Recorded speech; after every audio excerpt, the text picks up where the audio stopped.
You big disgrace, kicking your can all over the place, singing, we will rock you. We will rock you. Buddy, you're a young man, man shouting in the street, you're gonna take all the world someday. You got blood on your feet, a big disgrace, waving your banner. Sing it, we will rock you. Buddy, gonna make you zombie someday. You got blood on your face, big disgrace, somebody better put your bag into you. We will rock you. Sing it, we will rock you. Everybody, we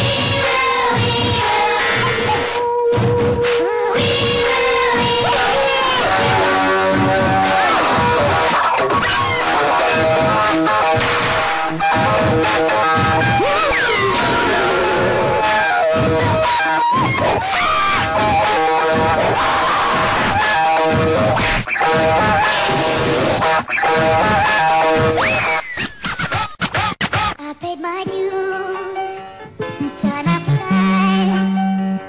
I've done my sentence, and bad mistakes. I've made a few.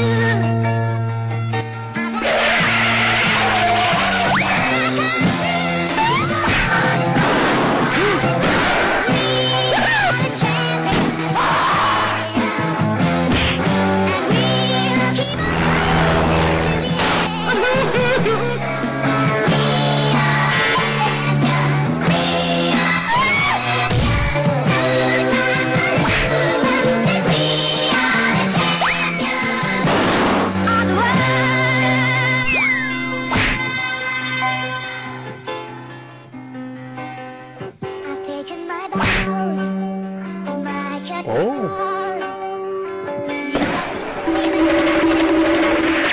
Like you are, but it ain't no bed of roses, no pleasure. Follow human race, and I ain't gonna lose. The champions.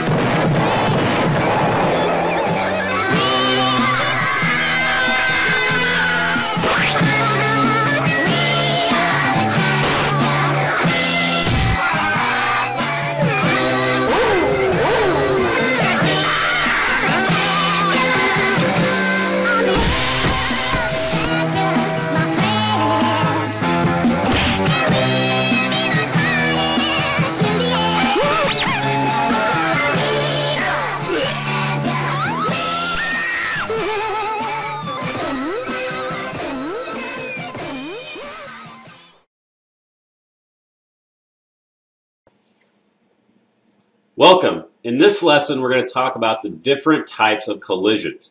Now, one way that we can categorize collisions is into what kind of kinetic energy we have before and compare that to after. We break these down into different schemes or categories based on whether or not kinetic energy is conserved. Now, the first one we're going to talk about is the completely inelastic. Now, in this one, it says no kinetic energy conserved, but that's just a typo. In this case, the kinetic energy, there is some kinetic energy at the end because there isn't any friction, but we don't get all the kinetic energy out that we get in. Instead, these are called hit and stick collisions. So these are like two objects that hit together and stick. Now, because the objects stick, their final velocities are the same, which makes it very nice to use the conservation of momentum equation because all I do is add the masses at the end and then multiply by the final velocity of the two objects because they're the same. Now, the reason why we don't have a conservation of kinetic energy in these types of collisions is because the objects deform. They deform, you hear sound, and we get some heat out. So that energy is still there, but it's just transformed into other types. Now, on this, we can have a spectrum or a scale of inelastic collisions. Anytime that you have an object that crumples or deforms and does not restore the deformity back to its original shape, you're going to lose some kinetic energy. And here are some examples where we see some completely inelastic collisions.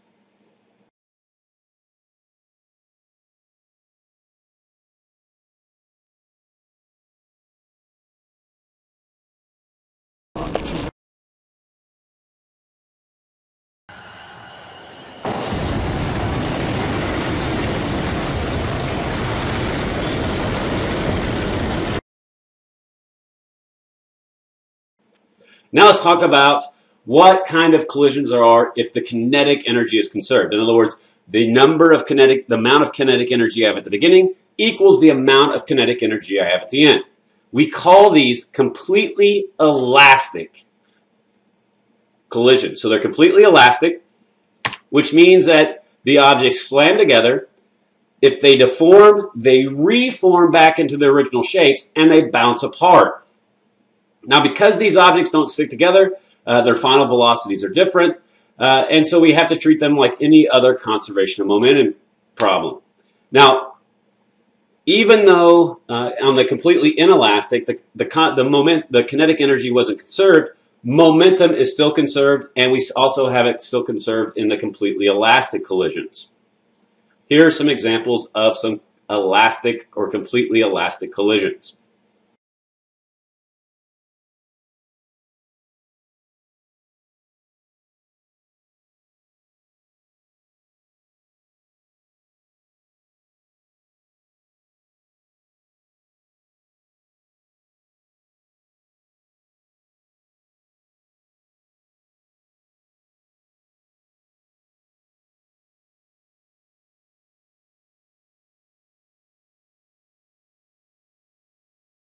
Check this out. Hey, that's good right there. Alright, let's go. You got this. Ooh! Yeah. This is ridiculous. Keep it going. Whoa. That is crazy. Throw me another one. Alright, alright.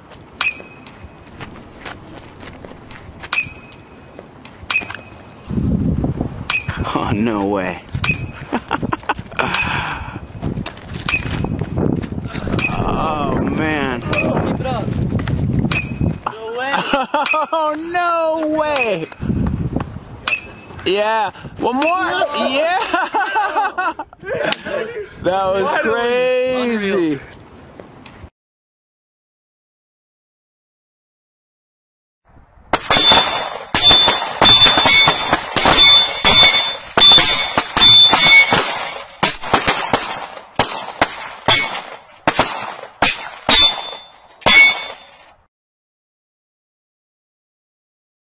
Now let's look at a third type of collision.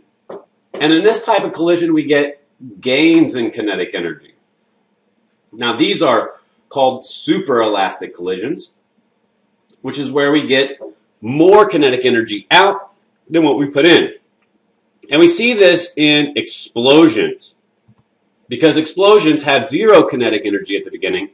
And then whenever the explosion goes off, all of a sudden we have a tremendous amount of kinetic energy at the end. Now, these are due to potential energy, either in the form of elastic potential or chemical potential, and they're due to stresses inside the object. Now, whenever we have those collisions and those stresses come out, or they're allowed to relax, and we get more energy out than what we put in, or than what we started with, then we know we have a superelastic collision. Now, we treat these just like any other conservation momentum problem, and these also still follow that idea that momentum in a collision or in an explosion is always conserved. Now, here are some examples of some superelastic collisions.